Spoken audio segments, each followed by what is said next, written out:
Mathieu et Paul-Étienne. Alors, si vous le permettez, voilà comment on va procéder. Bien entendu, au départ, je vais vous présenter.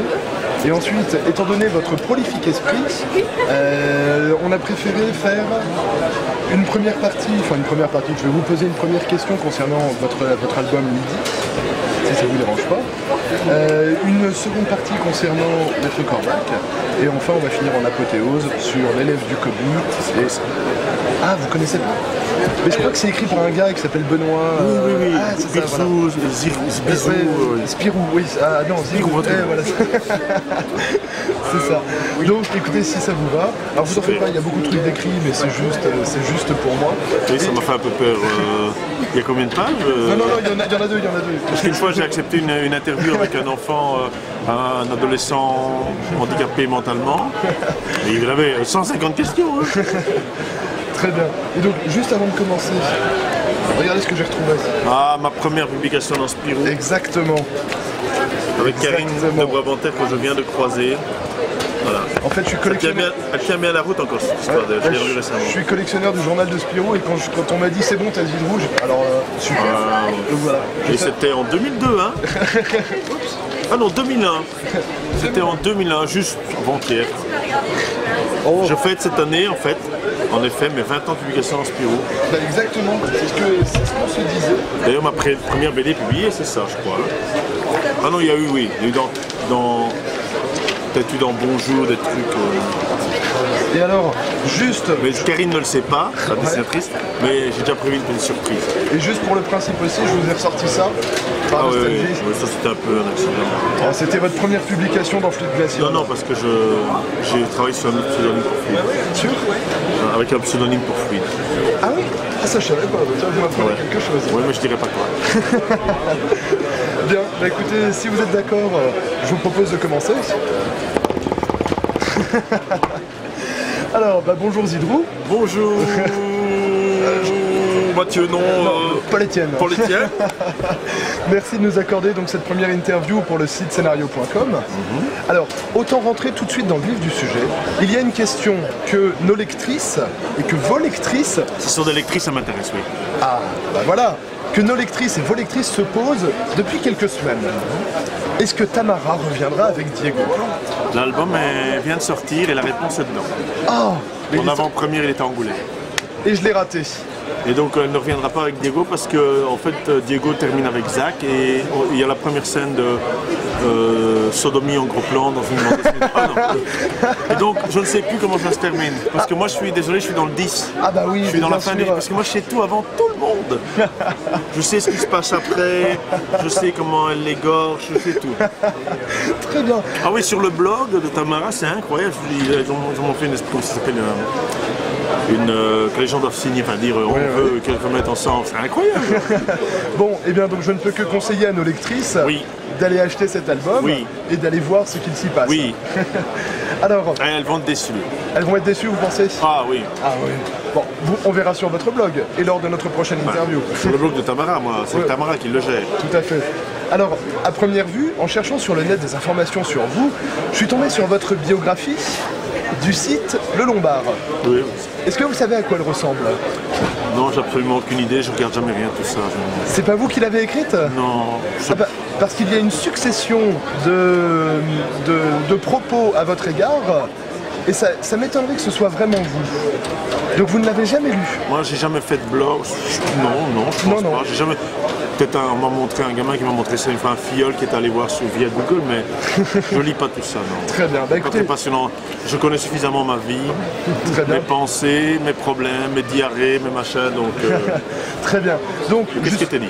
Alors, qu'est-ce qui était dit justement? Le malheur, c'est que je pensais que vous me le diriez. Parce que je l'ai lu, je ne l'ai pas imprimé, en me disant que c'était vous qui l'aviez écrit. Pas du tout.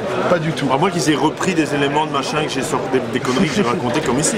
Alors, je vais vous dire, moi, tout ce que j'ai trouvé, mais dans votre véritable biographie, c'est que suite à votre début de carrière, donc en 91, vous avez travaillé avec, j'en ai dénombré pas moins de 35 dessinateurs, à mon avis il y en a eu beaucoup plus. Mais j'avais un château, on organisait des soirées roses, et j'en ai gagné beaucoup de dessinateurs comme ça. Ah bah ça. Ma sœur a un peu souffert, mais sinon... Et donc, si je puis me permettre, juste pour rappeler à nos lecteurs, Vous avez travaillé avec En Westerlin. fait, ça filme, non, hein? Pardon? Si, Ça ça filme, mais oui. Donc vous avez travaillé avec Westerlin, De Liège, Ernst, Fourier, Darras, Berkovici, Midam, Gazotti, Alain Saint-Augan, Plessis. Franck. C'est exceptionnel. C'est parce que j'aime bien les magazines. Oui. Et j'ai beaucoup animé le journal de Spirou durant un peu la fin de Pinchard et surtout l'ère Thierry Talot. D'accord. Et donc, si je puis me permettre, Oui. avec tous ces dessinateurs, Oui. vous avez signé certaines des plus grandes séries du journal de Spirou. Ah, Sac à puce, Les Cannibales, Oui. Le Boss, Oui. Tamara. oui. C'est exceptionnel aussi. Donc, ma grande question est, comment est-ce que vous arrivez à ne pas prendre la grosse tête? Comment est-ce que vous arrivez à rester vous-même comme vous l'êtes actuellement, alors que vous avez un pédigré qui est quand même impressionnant? Parce que dans la vie, il faut aller de l'avant et point. Parce que quel est l'intérêt de me gargariser sur un succès ou sur quelques millions d'albums vendus? De toute façon, si demain j'ai le cancer, tout ça n'aura plus aucune valeur. Si mon enfant est malade, ça n'aura plus aucune valeur. Donc, j'ai la chance d'en vivre, j'ai la chance d'avoir une série comme l'élève du Cobu qui marche très bien, qui me permet de dire non et de faire des choix. Tout à fait. Donc, faut pas me gargariser. De toute façon, ce qui est intéressant, c'est là maintenant qu'on fait ensemble et puis ce qui va se passer dans le futur. Exactement. Alors, en ce qui concerne votre prolifique esprit, j'aurais voulu vous poser quelques questions à propos de votre album de Lydie. Oui, J'aurais voulu... très rigolo. Bah, Comédie. Les bébés qui meurent, les papas qui meurent, les trains.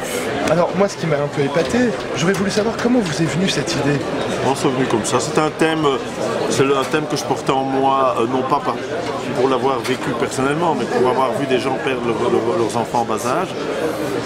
Et c'est quand même un drame, un des pires drames. Perdre un enfant est un drame absolu. Et donc, je le portais en moi, et puis il est sorti sous cette forme qui a le mérite de ne pas mettre trop l'accent sur le pathos. Et je l'ai fait à ma petite sauce belge, c'est-à-dire avec une approche presque surréaliste et un final qui, fort heureusement, n'a désarçonné plus d'un et qui amène une autre coloration.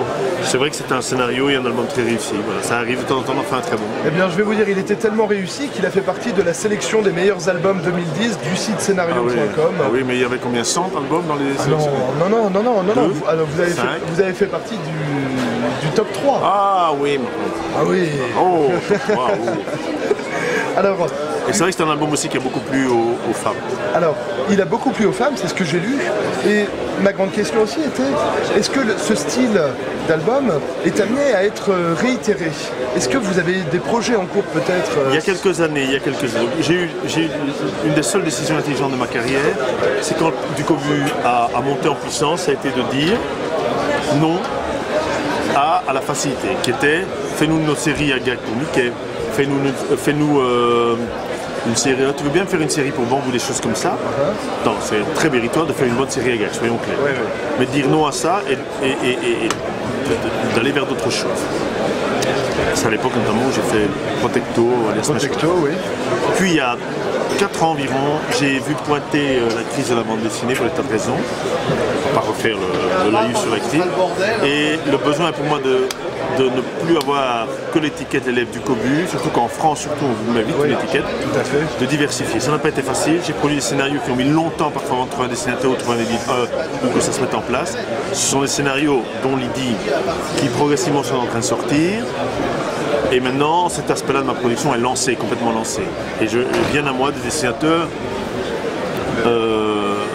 qui ne seraient jamais venus à moi avant, tout simplement parce que si je faisais du sac à puce, du Cannibal et choses comme ça, ils n'allaient pas me demander du thriller, ils n'allaient pas me demander du réaliste. Voilà. Très bien, très bien. Et alors, tant que j'y suis, je tenais à vous poser des questions concernant, je crois que c'est le dernier en date qui vient de sortir, Maître Corbac, aux éditions sandaway.com. Alors, première question, qu'est-ce qui vous a amené vers les éditions sandaway.com? Patrick Pinchard était rédacteur en chef de Spirou, il a travaillé chez lui depuis, je le connaissais très bien, très bien, totale confiance. Quand il a lancé son projet, il m'a demandé